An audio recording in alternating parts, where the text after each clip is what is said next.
저는 105년을 살았습니다. 전쟁을 보았고 굶주림을 보았고 그리고 수많은 사람들이 마지막 숨을 거두는 순간을 보았습니다. 그 긴 세월 동안 제가 목격한 가장 조용한 비극은 전쟁터에서 일어난 것이 아니었습니다. 그것은 부엌에서 일어났습니다. 매일 아침 아무도 알아채지 못하는 그 부엌에서 여러분은 아마 이런 장면을 알고 있을 겁니다. 남편이 퇴직을 합니다. 드디어 쉴 수 있다며 기뻐합니다. 그런데 아내는 어떻습니까? 남편이 집에 있는 시간이 늘어날수록 아내의 하루는 더 길어집니다. 아침 식사, 점심 식사, 저녁 식사, 하루 3번, 365일, 한 해 2회가 쌓입니다. 아내는 불평하지 않습니다. 불평하는 것이 오히려 부끄러운 일이라 여기며 살아온 세대니까요. 그렇게 묵묵히 감당하다가 어느 날 갑자기 쓰러집니다. 병원 침대에 누운 것은 남편이 아닙니다. 아내입니다. 저는 이것이 우연이 아님을 압니다. 우리는 오랫동안 헌신을 미덕이라고 배웠습니다. 참는 것이 사랑이고 주는 것이 도리라고 배웠습니다. 그러나 저는 105년의 시간 끝에서 이것을 말씀드릴 수 있습니다. 경계 없는 헌신은 미덕이 아닙니다. 그것은 다른 이름을 가진 자기 파괴입니다. 아름다운 이름으로 포장되어 있을 뿐 그 안에는 오랜 피로와 억눌린 억울함과 인정받지 못한 수고가 가득 차 있습니다. 밥상을 생각해 보십시오. 우리는 밥상을 그저 음식을 먹는 장소라고 생각합니다. 그러나 저는 다르게 봅니다. 밥상은 하루 중 2사람이 가장 가까이 마주 앉는 공간입니다. 그 공간에서 무슨 일이 일어나는가, 누가 앉아있고 누가 일어서 있는가, 누가 감사를 전하고 누가 침묵하는가, 이 모든 것이 쌓여 결국 한 결혼의 진실이 됩니다. 밥상은 거울입니다. 2사람이 서로를 어떻게 대하는지가 몇 끼마다 조용히 기록되는 거울. 저는 오늘 여러분께 충격적인 이야기를 드리려 합니다. 70대 이후 부부 사이에서 절대 반복해서는 안 되는 식사 습관 5가지에 대한 이야기입니다. 이것은 영양학 이야기가 아닙니다. 의학 이야기도 아닙니다. 이것은 관계의 이야기이고 존엄의 이야기이며 오래 살아남은 자만이 알 수 있는 삶의 진실에 관한 이야기입니다. 여러분이 지금 50대라면 귀 기울여 들으십시오. 60대라면 지금 당장 돌아보십시오. 70대 이후라면 오늘부터 달라질 수 있습니다. 저는 100년이 넘는 시간 동안 수많은 부부를 지켜보았습니다. 끝까지 서로를 존중하며 함께 늙어간 부부도 보았고 같은 지붕 아래 살면서도 서로에게 가장 깊은 상처를 남긴 채 생을 마감한 부부도 보았습니다. 그 차이는 거창한 사건에서 비롯된 것이 아니었습니다. 놀랍게도 그 차이는 매일의 밥상에서 시작되고 있었습니다. 밥상 위에서 우리는 매일 선택을 합니다. 누군가를 존중하거나 무시하거나 함께하거나 각자이거나 감사하거나 당연하게 여기거나 그 선택들이 쌓여 10년이 되고 20년이 되고 결국 어떤 사람은 먼저 병들고 어떤 사람은 끝내 혼자 남겨집니다. 오늘 제가 드리는 이 현안 이야기가 여러분의 밥상을 조금 다른 눈으로 바라보게 해드릴 수 있기를 바랍니다. 제 오랜 친구 이야기를 먼저 드려야겠습니다. 그는 평생 교육자로 살았습니다.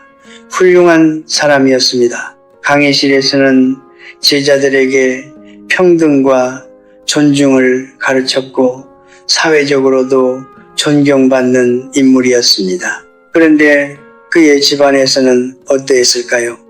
그의 아내는 결혼한 첫날부터 47년 동안 하루도 빠짐없이 세 끼를 차렸습니다.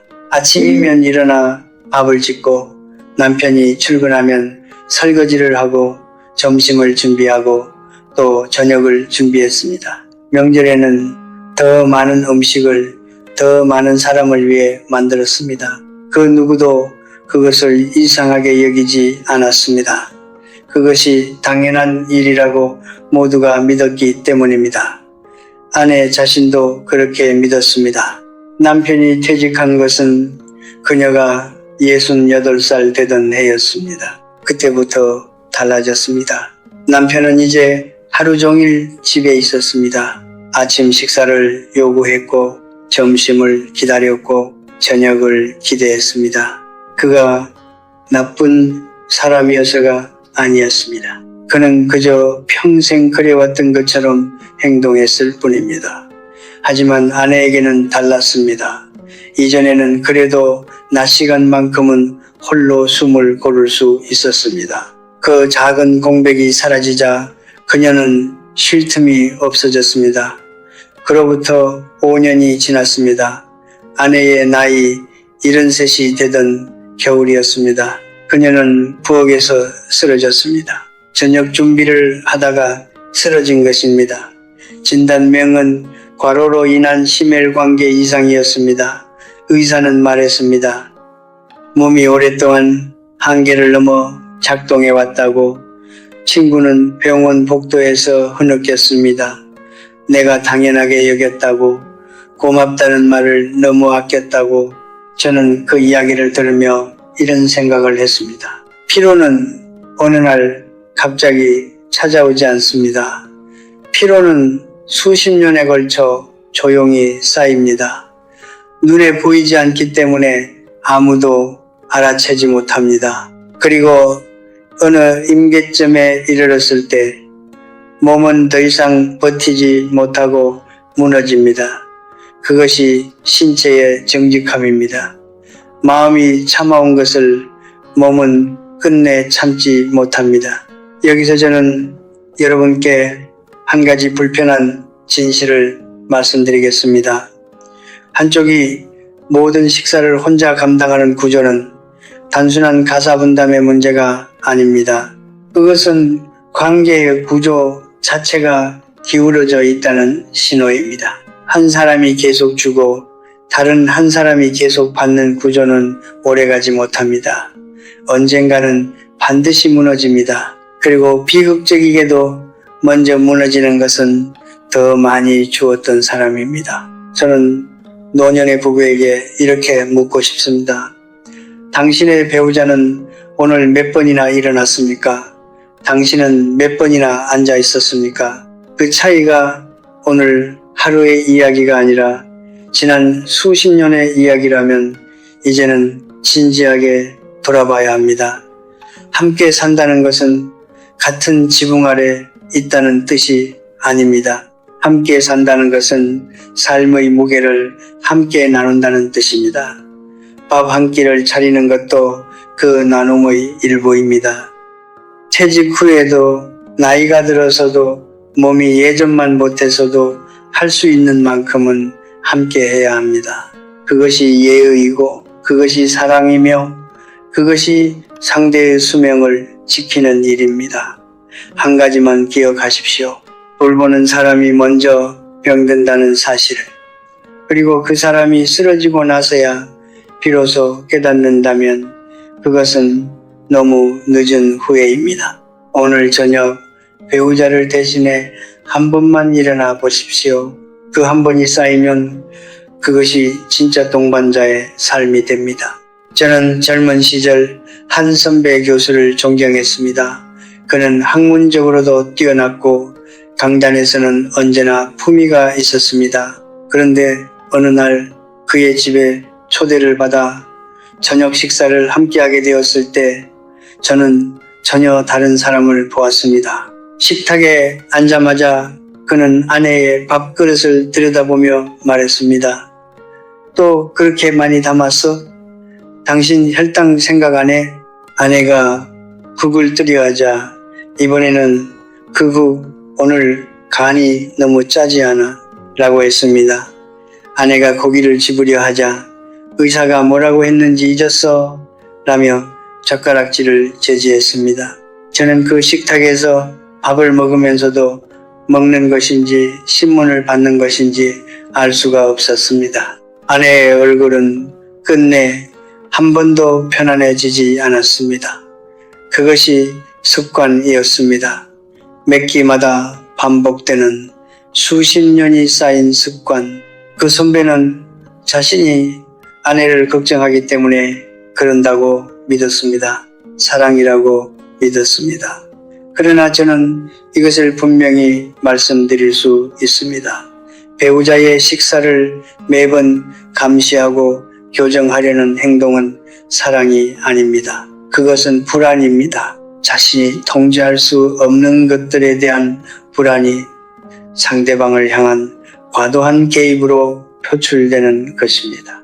그리고 그 불안을 매일 식탁 위에서 쏟아낼 때 상대방은 천천히 그러나 분명하게 무너집니다.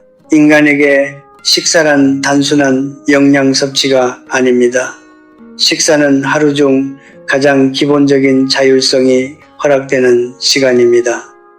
내가 무엇을 얼마만큼 먹을 것인지 스스로 결정하는 그 작은 자유가 한 인간으로서의 존엄감과 직결되어 있습니다. 그 자유를 매일 침범당한 사람은 밥상 앞에서 위축되고 그 위축이 쌓이면 심리적으로 병들기 시작합니다. 실제로 만성적인 스트레스 환경에 놓인 사람의 몸은 코르티솔이라는 호르몬을 지속적으로 분비합니다.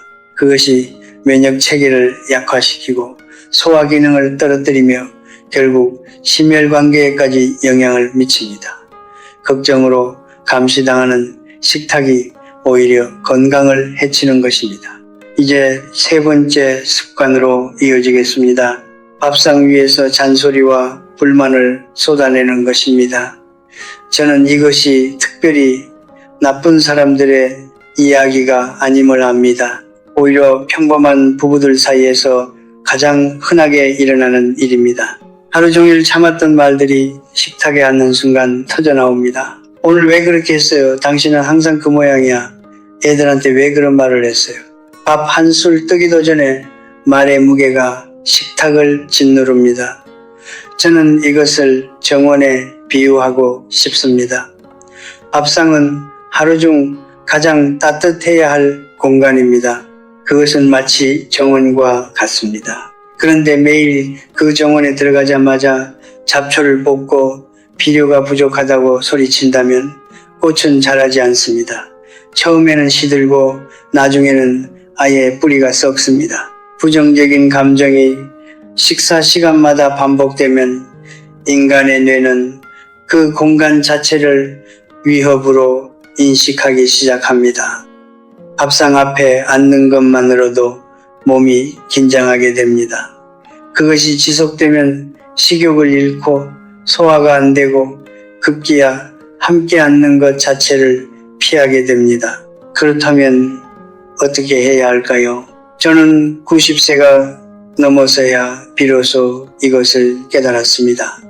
말하지 않아도 될 말이 세상의 절반은 된다는 것을 식탁 위에서는 더욱 그렇습니다.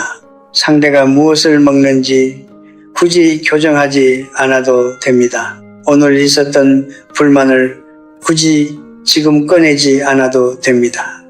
그 침묵이 무관심이 아닙니다.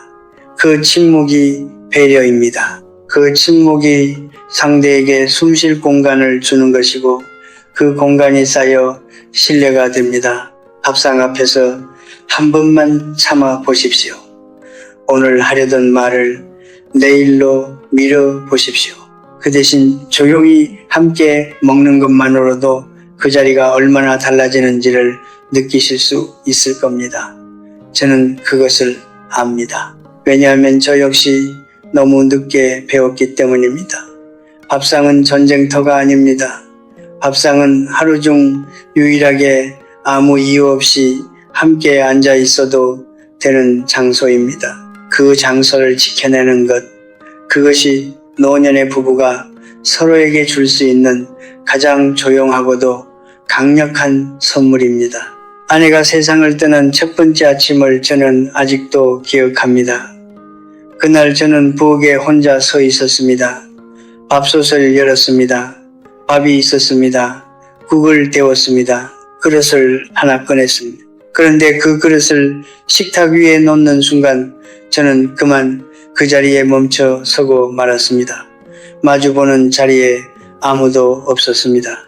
밥상은 차려져 있었지만 그 공간이 이렇게 넓을 수 있다는 것을 저는 그날 처음 알았습니다.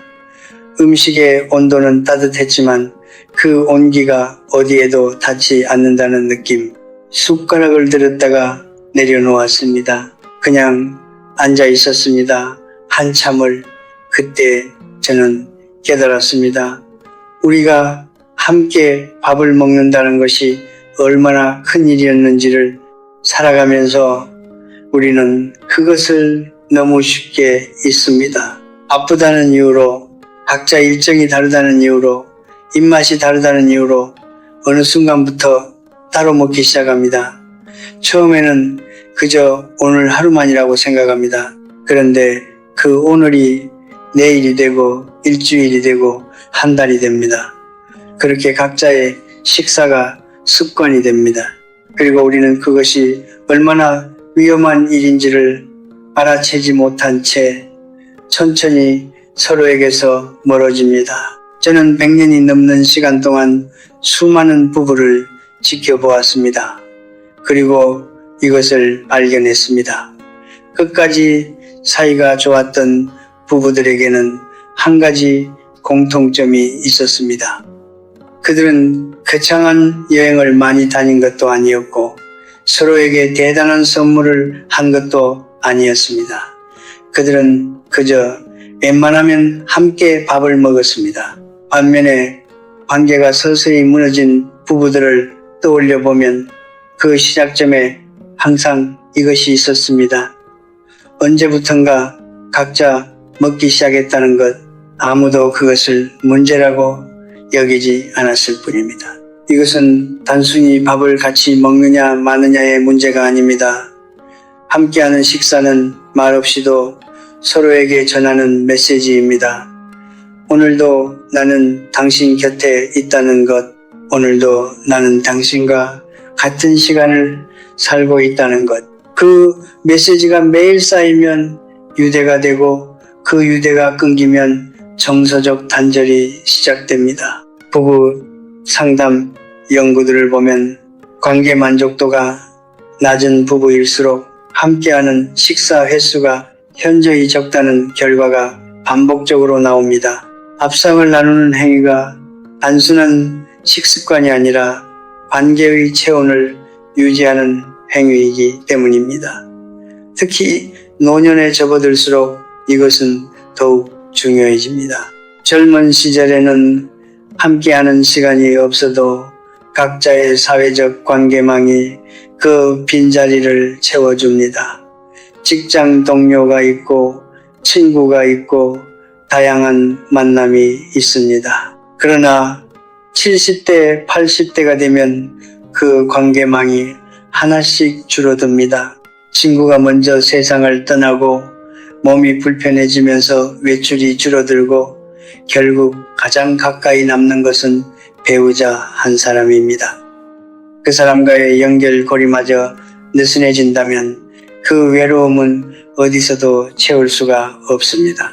저는 오랫동안 연구자로 살았기 때문에 늦은 저녁까지 혼자 서재에 있는 날이 많았습니다. 아내가 먼저 저녁을 먹고 저는 혼자 뒤늦게 먹는 날이 적지 않았습니다. 그것이 당연하다고 생각했습니다.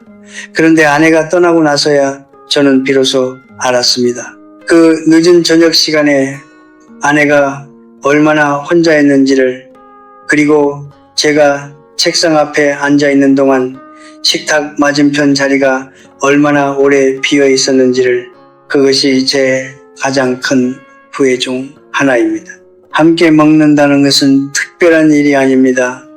거창한 준비가 필요한 것도 아닙니다. 그저 같은 시간에 같은 자리에 앉는 것입니다. 말이 없어도 됩니다. 반찬이 소박해도 됩니다. 중요한 것은 마주보는 그 자리에 당신이 있다는 것입니다. 그 존재 자체가 상대에게는 세상에서 가장 든든한 온기입니다. 오늘 저녁 각자 드시겠습니까? 아니면 함께 앉으시겠습니까? 그 선택 하나가 두 사람 사이의 거리를 결정합니다. 제가 아는 한 노인이 있었습니다. 그는 평생 된장찌개와 흰쌀밥을 먹었습니다. 고향에서 먹던 방식 그대로, 어머니가 끓여주시던 방식 그대로 젊은 시절에는 그것이 아무 문제가 없었습니다. 몸이 건강했고 소화도 잘 되었으며 그 음식이 곧 집의 냄새이고 삶의 뿌리였습니다. 그런데 1년이 넘으면서 의사가 말했습니다. 나트륨을 줄이셔야 합니다. 혈압이 높습니다. 흰쌀밥보다는 잡곡이 좋겠습니다. 그는 고개를 끄덕였습니다. 그러나 집에 돌아오면 언제나 같은 밥상이었습니다. 나는 평생 이렇게 먹었소. 이 나이에 뭘 또 바꿉니까? 이렇게 먹다가 가는 것이 낫지. 그렇게 말했습니다. 그가 쓰러진 것은 76번째 겨울이었습니다. 저는 그 이야기를 들으며 한동안 생각에 잠겼습니다.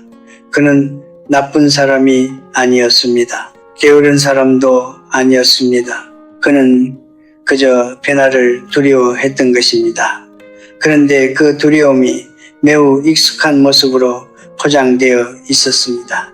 전통에 대한 고집, 습관에 대한 충성심, 그리고 이 나이에 새삼스럽게 뭘 바꾸겠느냐는 체념, 그 안에는 사실 이런 말이 숨어 있었습니다. 나는 이미 늙었고 더 이상 달라질 수 없다고. 그러나 저는 105년을 살아오면서 이것만큼은 분명히 압니다. 변화를 거부하는 것은 겸손이 아닙니다. 그것은 교만입니다. 자신의 몸이 보내는 신호를 무시하고 의사의 말을 흘려듣고 오직 익숙함만을 붙잡는 것은 자기 자신을 존중하지 않는 것과 같습니다. 그리고 그 교만은 본인만 해치는 것이 아닙니다. 곁에 있는 배우자를, 자녀를, 가족 모두를 함께 고통으로 끌어들입니다. 노년의 몸은 젊은 시절의 몸이 아닙니다. 이것은 패배가 아닙니다. 이것은 자연의 이치입니다. 소와 효소의 분비가 줄어들고 심장의 기능이 달라지며 근육량이 감소하고 혈관의 탄력이 떨어집니다. 같은 음식이라도 예전과 다른 방식으로 몸에 영향을 미칩니다. 그것을 인정하는 것이 지혜입니다.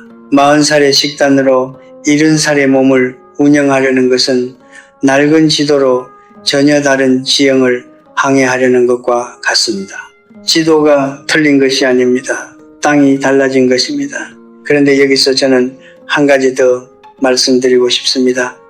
식단을 바꾸는 것은 단순히 건강을 위한 일이 아닙니다. 그것은 관계를 위한 일이기도 합니다. 한 사람이 건강을 잃으면 그 고통은 혼자서 끝나지 않습니다. 배우자가 간병인이 됩니다. 배우자가 모든 것을 감당하게 됩니다. 우리가 식습관을 조절하는 것은 나 자신을 위한 일임과 동시에 곁에 있는 사람을 위한 배려입니다. 내 몸을 소중히 여기는 것이 곧 상대를 사랑하는 방법이기도 합니다. 저는 90이 넘으면서 식사 방식을 여러 번 바꾸었습니다. 좋아하던 짠 음식을 줄였습니다. 고기를 먹는 방식도 달라졌습니다. 처음에는 솔직히 맛이 없었습니다. 익숙하지 않았습니다. 잃어버린 것 같은 기분이 들었습니다. 그러나 시간이 지나면서 깨달았습니다. 이런 것이 아니라 달라진 것임을. 미각은 생각보다 훨씬 유연합니다. 몸은 생각보다 훨씬 빠르게 새로운 것에 적응합니다. 변화를 받아들이자 오히려 몸이 가벼워졌고 아침이 달라졌으며 하루의 질이 달라졌습니다. 진정한 지혜는 많이 아는 것이 아닙니다. 진정한 지혜는 달라진 현실 앞에서 스스로를 유연하게 조율하는 능력입니다. 씨앗이 땅에 따라 뿌리를 다르게 내리듯 우리의 몸도 나이에 따라 다른 방식으로 돌봐야 합니다. 그것을 받아들이는 사람은 더 오래, 더 건강하게, 더 품위 있게 삽니다. 그것을 거부하는 사람은 익숙함 속에서 서서히 자신을 소진시킵니다. 오늘 여러분의 밥상 위에 무엇이 있습니까? 그것이 지금의 몸에 맞는 것입니까? 아니면 20년 전의 습관을 그대로 따르고 있는 것입니까? 바꾸는 것이 두렵습니까? 저는 압니다. 그 두려움을. 그러나 더 두려운 것은 바꾸지 않은 채로 쓰러지는 것입니다. 그리고 그 쓰러짐이 당신 한 사람의 이야기로 끝나지 않는다는 것을 지금이 늦지 않았습니다. 오늘 식탁 위에서 작은 것 하나를 바꾸어 보십시오. 그 작은 변화가 남은 시간을 전혀 다르게 만들어 줄 것입니다. 저는 오늘 5가지 습관을 말씀드렸습니다. 한쪽이 모든 식사를 혼자 감당하는 것, 배우자의 식사를 매번 감시하고 교정하려는 것, 밥상 위에서 잔소리와 불만을 쏟아내는 것, 함께 먹는 시간을 서서히 포기하는 것, 그리고 몸이 달라졌음에도 예전의 식습관을 고집하는 것. 이 5가지는 얼핏 보면 각각 독립된 문제처럼 보입니다. 그러나 저는 이것들이 사실 하나의 뿌리에서 나온다고 생각합니다. 그것은 바로 밥상을 너무 가볍게 여기는 것입니다. 밥상은 가볍지 않습니다. 생각해 보십시오. 인간의 하루 중 다른 사람과 아무 이유 없이 마주 앉아 있어도 되는 시간이 얼마나 됩니까? 회의실에서는 목적이 있어야 앉습니다. 거실에서는 각자 화면을 봅니다. 침실에서는 잠을 잡니다. 그러나 식탁에서만큼은 오직 함께 먹는다는 이유 하나로 두 사람이 마주 앉습니다. 그 시간이 하루에 3번 주어집니다. 1년이면 1000번이 넘습니다. 10년이면 10,000번입니다. 그 10,000번의 순간들이 모여 한 결혼의 역사가 됩니다. 그 역사 속에 무엇이 담겨 있느냐가 두 사람이 어떻게 늙어가는지를 결정합니다. 저는 밥상을 거울이라고 부릅니다. 거울은 꾸미거나 숨길 수 없습니다. 있는 그대로를 보여줄 뿐입니다. 밥상도 마찬가지입니다. 누가 앉아있고 누가 서 있는지, 누가 말하고 누가 침묵하는지, 누가 감사하고 누가 당연하게 여기는지 그 모든 것이 밥상 위에서 매일 드러납니다. 우리는 그것을 의식하지 못한 채 지나치지만 몸은 기억합니다. 가슴은 기억합니다. 그리고 세월이 흘러 어느 날 돌아보았을 때 우리는 비로소 그 10,000번의 식사가 어떤 이야기를 남겼는지를 알게 됩니다. 행복이란 무엇입니까? 저는 105년을 살면서 이 질문을 수천 번 받았습니다. 젊은 시절에는 저도 거창한 답을 내놓으려 했습니다. 그러나 이제 저는 가장 단순한 말로 대답할 수 있습니다. 행복은 갖는 것을 늘리는 것이 아닙니다. 원하는 것을 줄이는 것입니다. 행복은 더 많은 것을 손에 쥐는 것이 아니라 지금 손에 있는 것의 무게를 느끼는 것입니다.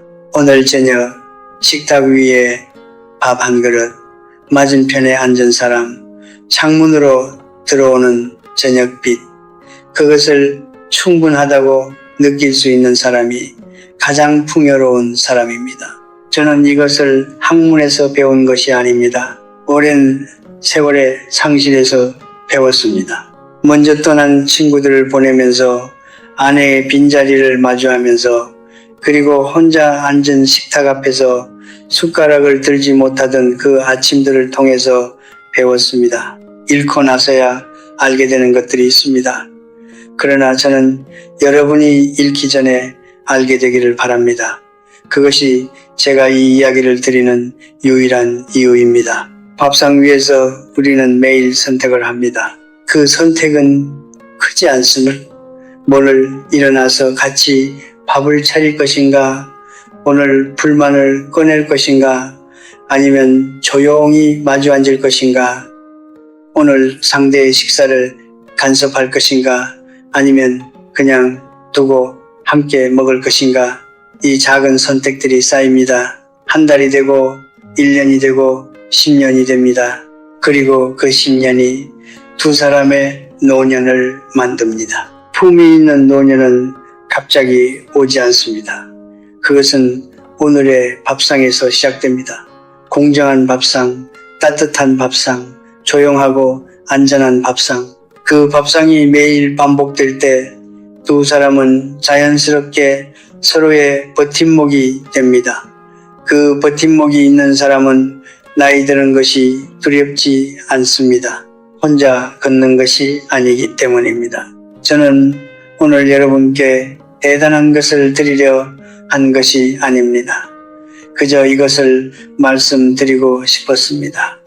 밥상을 소중히 여기십시오. 그 위에서 서로를 소중히 여기십시오.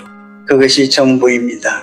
그리고 그것이 사실은 전부입니다. 저는 완벽한 사람이 아니었습니다. 이것을 먼저 말씀드려야 할 것 같습니다. 오늘 제가 드린 이야기들, 함께 밥을 먹어야 한다는 것, 배우자의 수고를 알아봐야 한다는 것, 밥상 위에서 말을 아껴야 한다는 것, 저는 이것들을 처음부터 알았던 것이 아닙니다. 저 역시 놓쳤습니다. 무심했습니다. 당연하게 여겼습니다. 아내가 차려준 밥상을 받아 먹으면서 고맙다는 말을 잊었던 날이 셀 수 없이 많았습니다. 연구에 빠져 있다는 이유로, 를 써야 한다는 이유로, 생각할 것이 많다는 이유로 저는 식탁 맞은편에 앉아있는 사람을 자주 지나쳤습니다. 그것이 제 삶에서 가장 길고 조용한 후회입니다. 후회는 소리가 없습니다. 천둥처럼 치지 않습니다. 어느 날 문득 아무도 없는 방 안에서 혹은 혼자 앉은 식탁 앞에서 조용히 밀려옵니다. 그리고 한번 밀려오기 시작하면 파도처럼 계속됩니다. 저는 그 파도를 알고 있습니다. 그렇기 때문에 오늘 이 이야기를 드리는 것입니다. 여러분이 그 파도를 늦게 만나기를 바라서가 아닙니다. 아예 만나지 않기를 바라기 때문입니다. 여러분 중에 지금 50대이신 분이 계십니까? 아직 늦지 않았습니다. 아직 함께할 시간이 있습니다. 오늘 저녁 배우자와 같은 시간에 밥상에 앉으십시오. 특별한 말이 없어도 됩니다. 특별한 음식이 없어도 됩니다. 그냥 앉아서 같은 밥을 먹으십시오. 그것이 시작입니다. 60대이신 분이 계십니까? 지금 돌아보십시오. 최근 한 달 동안 배우자의 수고에 고맙다는 말을 몇 번 하셨습니까? 밥상 위에서 불만을 꺼낸 적이 더 많았습니까? 아니면 조용히 함께 앉아있던 시간이 더 많았습니까? 솔직하게 돌아보시고 오늘 단 한 가지만 바꾸어 보십시오.